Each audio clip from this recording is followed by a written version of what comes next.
এক বছর আগে ছাত্র আন্দোলনের মাধ্যমে শেখ হাসিনা সরকারের দীর্ঘ 15 বছরের শাসনের পতন ঘটে।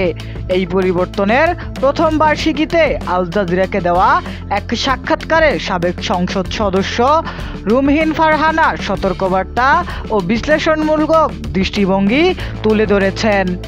আল জাজিরাকে দেওয়া ওই সাক্ষাৎকারে রুমিন ফারহানা বলেন, শেখ হাসিনার দেশত্যাগ ছিল বাংলাদেশের ইতিহাসের দ্বিতীয় বিজয়ের দিন। 1971 সালের স্বাধীনতার পর এটি ছিল একটি নতুন মুক্তির উপলক্ষ।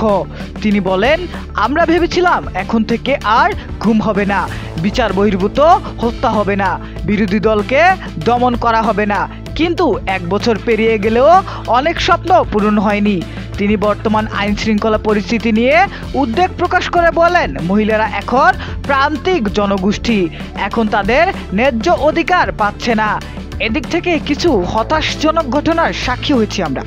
শেখ হাসিনার শাসন আমলে সংগঠিত মানবাধিকার লঙ্ঘনের অভিযোগ করে রুমিন ফারহানা বলেন, তিনি শুধু আন্দোলন দমন করেননি, তিনি আহতদের হাসপাতালে চিকিৎসা না দেওয়ার আদেশও দিয়েছিলেন।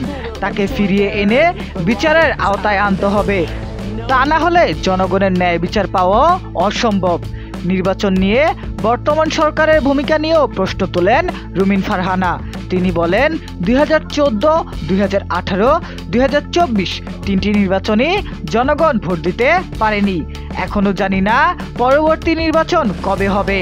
ডক্টর মোহাম্মদ ইউনূস বলেছেন, ডিসেম্বর থেকে জুনের মধ্যে নির্বাচন হবে, কিন্তু নির্দিষ্ট দিন এখনো ঘোষণা হয়নি।